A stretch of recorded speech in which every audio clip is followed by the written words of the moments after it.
नमस्कार, बहुत स्वागत है आपका। मैं आपके साथ ममता तिवारी। बुलेटिन की शुरुआत करते हैं नॉन स्टॉप खबरों के साथ। पंजाब और हरियाणा समेत दिल्ली हाईवे पर स्थित सभी टोल प्लाजा पर किसान विरोध प्रदर्शन कर रहे।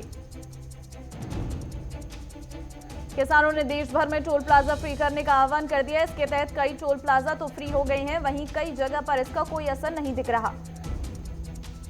किसान प्रदर्शन की समीक्षा और आगे की रणनीति को लेकर सिंघू बॉर्डर किसान नेताओं की बैठक होगी।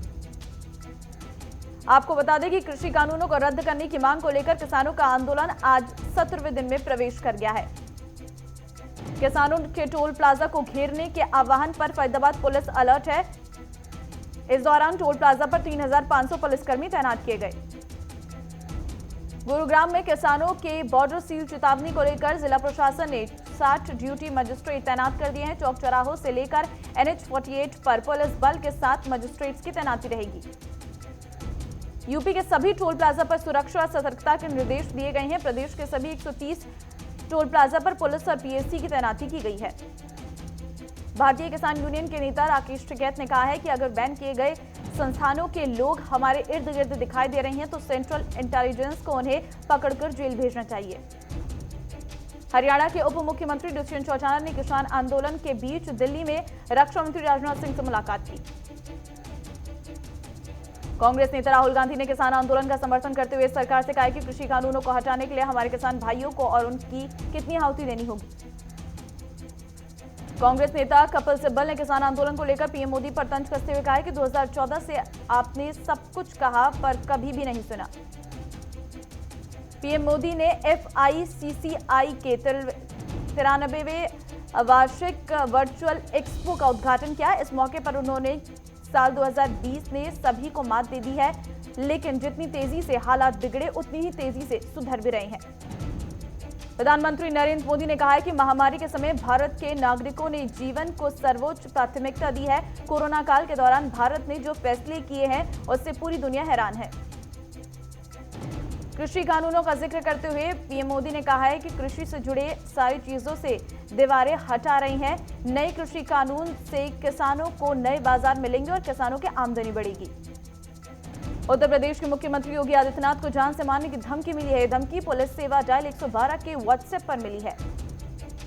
सीएम योगी को धमकी देने वाला शख्स आगरा का बताया जा रहा है। फिलहाल इस मामले में लखनऊ के सुशांत लोक थाने में FIR दर्ज की गई है। पश्चिम बंगाल के बाद अब बीजेपी के राष्ट्रीय अध्यक्ष JP नड्डा 18 दिसंबर से 3 दिन के लिए महाराष्ट्र दौरे पर रहेंगे। इस दौरान वो मुंबई में पार्टी के पदाधिकारियों से मिलेंगे। बीजेपी अध्यक्ष का ये दौरा कई मायनों में खास है, क्योंकि उनके दौरे से पहले हाल ही में केंद्रीय मंत्री राव साहेब दानवे पाटिल ने दावा किया था कि राज्य में आने वाले 2-3 महीने में ही बीजेपी की सरकार बन सकती है।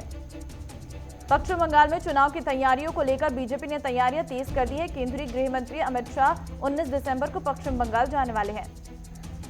दिल्ली में बीते 5 दिन से मुख्यमंत्री आवास के बाहर धरने पर बैठे 3 MCD मेयर और कई दर्जन पार्षदों ने केजरीवाल सरकार पर दबाव बनाने के लिए अब नया प्लान बनाया है। अब तीनों मेयर सोमवार से सीएम हाउस के बाहर बने फुटपाथ से ही मेयर दफ्तर चलाएंगे, यानी इसे फुटपाथ से दिल्ली के महत्वपूर्ण प्रोजेक्ट की फाइल पास होगी और यहीं पर अधिकारियों के साथ बैठक होगी। दिल्ली के बाद आम आदमी पार्टी अब उत्तर प्रदेश में अपनी पकड़ मजबूत करेगी। सीएम केजरीवाल ने ऐलान किया है कि उनकी पार्टी यूपी में पंचायत चुनाव लड़ेगी। चुनाव को गंभीरता से लेते हुए पार्टी ने दिल्ली सरकार के कैबिनेट मंत्री राजेंद्र पाल गौतम को इन चुनाव का पर्यवेक्षक घोषित किया है। उत्तराखंड सरकार में मंत्री रेखा आर्या कोरोना की चपेट में आ गए। उन्होंने खुद को आइसोलेट कर लिया और संपर्क में आने वाले लोगों से कोरोना टेस्ट करवाने की अपील की है। देश में कोरोना वायरस से संक्रमित लोगों की संख्या 98,26,775 हो गई है। वहीं अब तक इस महामारी की चपेट में 1,42,628 मरीजों की मौत हो गई है। केंद्रीय स्वास्थ्य मंत्रालय के आंकड़ों के अनुसार पिछले 24 घंटे में 30,005 लोग संक्रमित हुए हैं। पिछले 24 घंटे में 4,042 मरीजों ने दम तोड़ा है।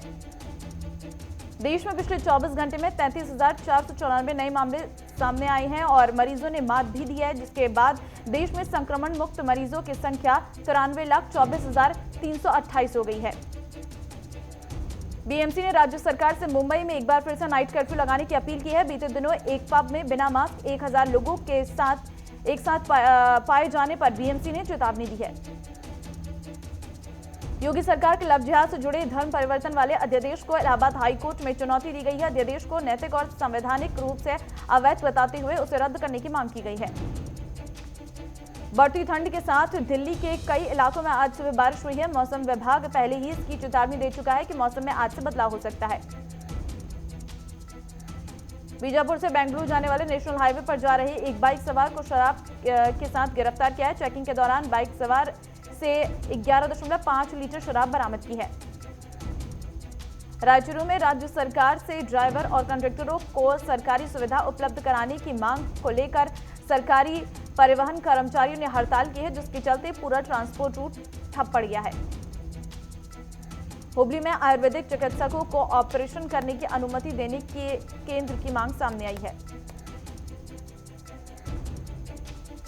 तो वहीं आपको बता दें कि रायबाग के गांव में एक किसान ने अपने पाले हुए सांड को 15.15 लाख में बेचकर पूरे राज्य में प्रशंसा हासिल की है। 16 महीने के बैल को महाराष्ट्र के एक व्यक्ति को बेचा गया है। दन्नी शहर में कोरोना टेस्ट के नाम पर सरकार ने ही कोरोना गाइडलाइंस की धज्जियां उड़ाई हैं। टेस्टिंग के समय ना तो मास्क पहनने और ना सोशल डिस्टेंसिंग का ख्याल रखा गया। बेलगाम के रायबाग में महिला पर एसिड अटैक कर आरोपी फरार हो गया है। पुलिस मामले की जांच कर रही। जोधपुर ग्रामीण पुलिस ने नशे के कारोबार में बड़ी कार्रवाई करते हुए अवैध नशीली गोलियों के 3 आरोपी सप्लायर को गिरफ्तार किया है। साथ ही नगद और 2 मोटरसाइकिल बरामद की हैं। दिल्ली का शातिर गैंगस्टर साकिब दिल्ली में पुलिस के शिकंजे से बचने के लिए कई शहरों में छिपता रहा, लेकिन दिल्ली पुलिस ने आखिरकार उसे दबोच लिया है। राजस्थान के कई जिलों में सर्द हवाओं के साथ बादल जमकर बरसे, वहीं ठंड के प्रकोप ने लोगों को काफी हद तक प्रभावित भी किया।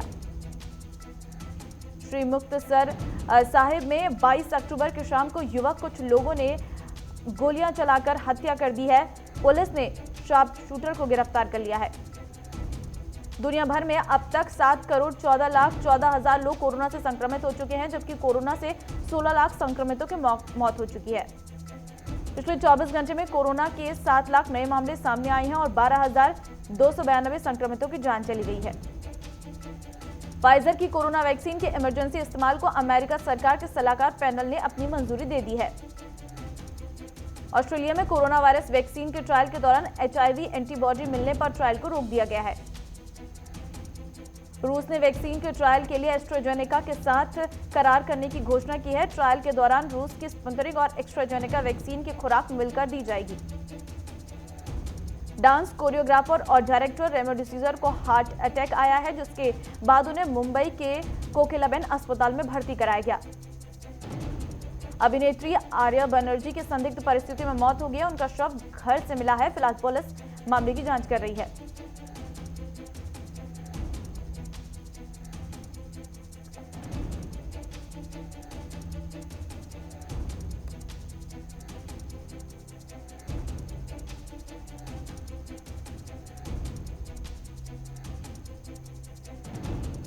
मुंबई पुलिस ने रोहित शेट्टी को असली दिलवाला बताते हुए कोरोना काल में मदद करने के लिए